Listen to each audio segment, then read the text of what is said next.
Obviously the first thing to talk about today, which will be a lot of fun, I'm sure, would be the Tulsa game. Before we started recording, we kind of talked about how I thought you guys defended awfully well, and it's got to be a tricky thing as a coach when you have a really good three-point shooting team and they're just not making shots. Like how do you decide when to keep shooting or when to try something different? I mean, it's a big part of who we are. Yeah. And I think the biggest thing is, they did a good job, and Right. you got to give them credit. So, obviously we told them, get to the rim, get to the rim.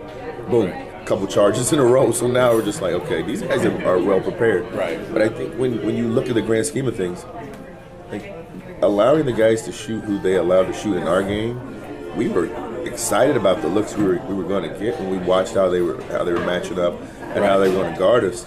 Unfortunately, we didn't make them, and I think that's the biggest thing as a coach. You go back and say, you know what, we should have looked at it differently. But when you watch on film, you think, why are they leaving him open? Right. There's nobody near him.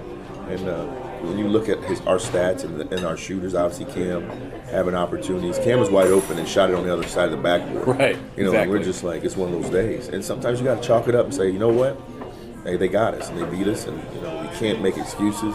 And say what we should have, could have done. Right. You just got to own it. And, our guys owned it. They were back the next day. And Barry Brown was acted like we won. And Right. when your kids are that way, when they're so emotional after the game, and the next day they can be resilient and come back. And as soon as he got on the court, Barry's always the first. He's working on his stuff. That ain't happening again, coach. I'm like, oh, all right. Yeah. I'm still mad at last night. He's smiling at me. It was like, that ain't happening again. Right. I'd rather have it that way than him moping around. When your leadership is right-minded, completely understands it's a marathon, first segment, middle segment, third segment. Right. Then you got him in a good place. I'm somebody who kind of straddles the line between, fan and media, and as I'm watching the game, I'm sitting there thinking, sincerely the whole time, that there's going to become a stretch where, whether it's Cam or Barry or a combination hits 3 or 4 of those in a row and you guys get up by 8 or 10. Were the players that confident too? Did they keep expecting to make shots? I think we were just sitting there. We weren't outwardly worried, Right. Even when it was 2 minutes and the score was what it was, and they never got away from us. And Right. We're just thinking, okay, the next opportunity. We informed, hey, it's a 3-possession game, guys. A minute and a half, whatever it was. And then we're still where we need to be. So let's try to get a 2. We get a 2. We get Dean big left hand. Boom, Right. down 1. So now we're where we need to be, and we're like, okay, when we get the ball back, we're going to get them. Right. And that was how the huddle was. And we were complete confident about what shot we were going to get, who was going to get it. Boom, swinging around. Dean's completely wide open down 3. Yep. What do you want him to do? As a coach, like one of your best guys wide open, they've completely screwed up on a defensive assignment. Right. You can hear their coach yelling on the other end on the tape, what are you doing? And it's one of those deals where the C open, he's wide open. Do you want to take a 2 there? Absolutely. Just to, strengthen the length in the game. But when one of your guys who can really shoot gets the ball, top of the key, wide open, nobody near him. Nobody near him when he shot it. Nobody ran to him when he caught it. Right. Got to take him. One thing that bugs me that I think I say as a journalist sometimes, and I'll hear others say, and I just want to hear a coach's perspective on it, is a shot like that. People, fans, media, we love to say, oh, that's too early in the shot clock. When in reality, isn't an open shot an open shot? Do you guys talk about wanting to move the ball around more? Or if you have a guy who gets a good look 5 seconds in, don't you want him taking that? Well, in that situation, you talk about 2s versus 3s. Mm-hmm. A 2 makes the game longer because Right. you're going to have a defensive setup. Right. A 3 ties it up and it changes your perspective how we're going to guard. We're going to sit back, and now we're not going to foul. We're going to play it out and see where Right. it goes. So for that one, we wanted to get a 2, but you can't pass up a good shooter, wide open, bad missed defensive assignment on their part, and it just didn't go in. But as far as some of the things we do get you open early. Yeah. And with this team, coach is really more lenient on, Cam getting an open one early, X, Dean getting an open one early. We used to always talk about DJ early or get the big guys. We don't have a power inside guy like Right. that. So, it's more perimeter oriented now, but they've proven they can make them. So I think in our field goal percentages from 2 and 3, and, just from where we shoot, our percentages and the analytics of the game, which is something that's huge now. When you study analytics, Right. we're a very, very good 1 or 2 pass scoring team. Right. So, we would take that. And then another thing on that shot with Dean, people sometimes criticize him for not being aggressive enough. So although the shot didn't go, it has to please you some to see that guy took that shot. in that scenario, and when he was open, right? Yeah, I mean, he's had a good year, and you look at his, the thing with our team is our assisted turnover ratio is phenomenal, and we do a great job of finding open people. Right. And we could have forced the shot before that shot, and we didn't.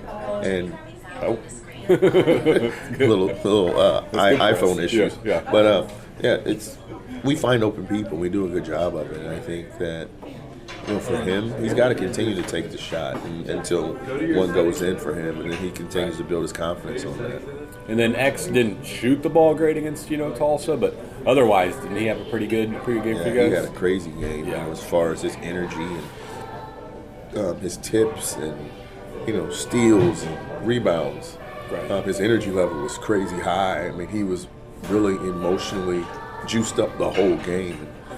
We just needed everybody to get on that level. Yeah. But in the same instant, we guarded him good enough to do what we needed to do.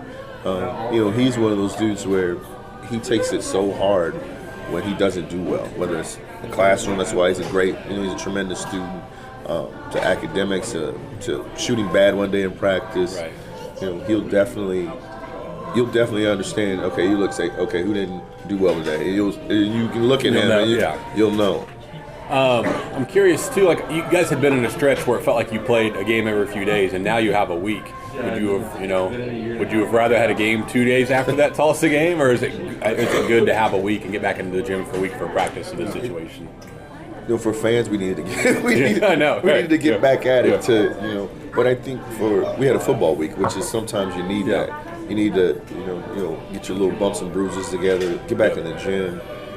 Get reinforced what needs to be reinforced, and it was good for us because it was a longer period of time. We practiced at different times, so then we practiced really early one day. Then we noticed at the finals that they were all back in there, so that was good, right? Because they know, we didn't shoot it well, and that's characteristic-wise that's who we are. We're a good shooting team. You guys get asked every week by us and other media about a guy like James Love, and I'm sure the answer is he's always getting closer. But would you think? A time frame, would he play in December possibly still, you think? Or you're looking maybe more at the conference season for him? I'm super excited for him. I mean, he's a monster. He's so big and strong, and he's worked at it. And, you want a kid to have a chance. And he makes us better if he's on the floor because he's big, he rebounds, he blocks shots, and he's tough. All the things we like in a five. Toughness, rim protection.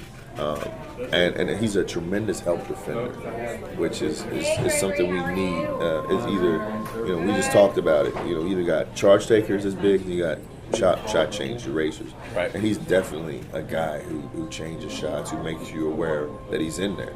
So for him, he's been doing workouts and he's been, doing stuff, changing ends. And we haven't done a lot of lateral stuff with him just to keep him just north-south right now. Right. And he looks good. So hopefully, my hopes is, you hope you get him back for the league. But if we can get him in early, that'd be great. We'll be able to do that. And you kind of just answered it, but something we talked about, I think last week, we kind of went through what you or Coach Weber looked through at each spot. And then the 5 position, is it what you just said, a guy who can, change shots, rebound, help defense? Is that the biggest responsibility for that? In an ideal scenario for you guys? Well, an ideal scenario is that you have a guy who can throw it to, which changes everything.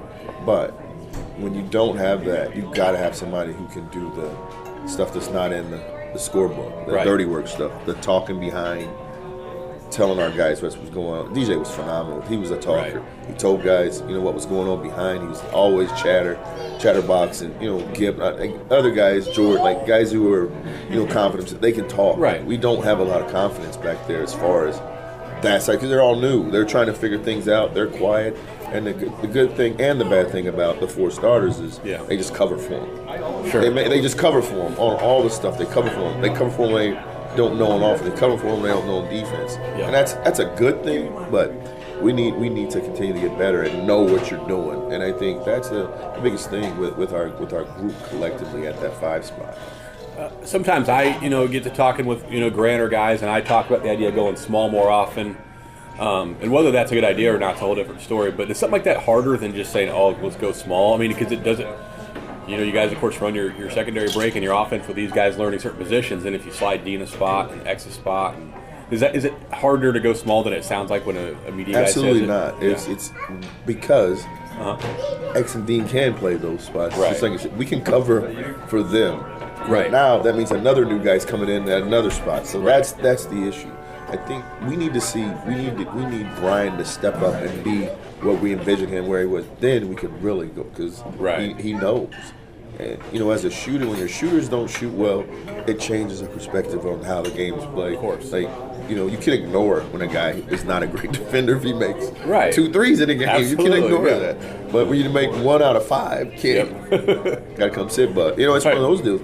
But I think I really do.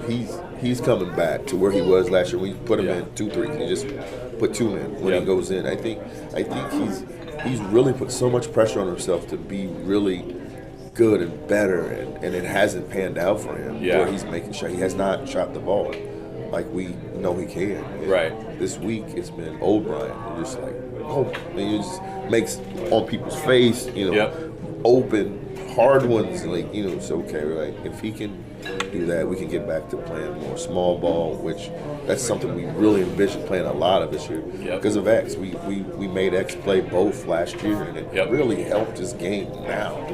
Because obviously he's a monster physically. When you look at a 2-3 in our league, and you look at him, you're like, man, that's how they're supposed to look. Right. 6'5", 6'6", 6'7", rocked up, athletic, and who can swing down and play.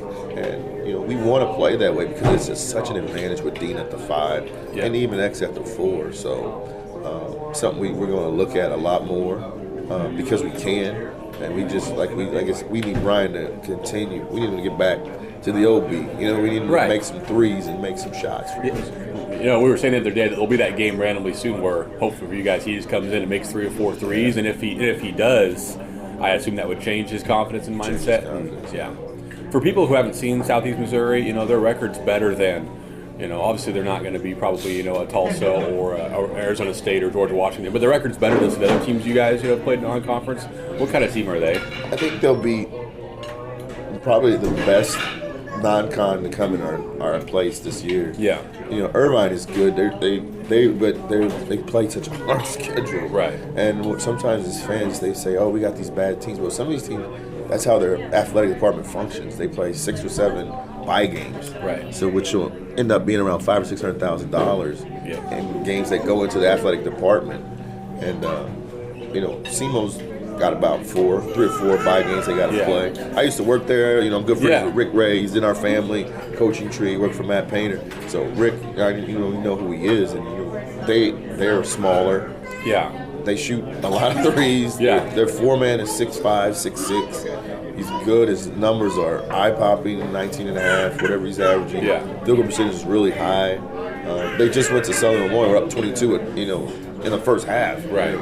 And that's a hard place to play. And then, finish them off 1 by 15 going away. Yeah. So we know that what they're capable of. If you let them shoot the ball how they're capable of shooting it, we got to jump on them. We got to be aggressive and be who we are. And, let it fly.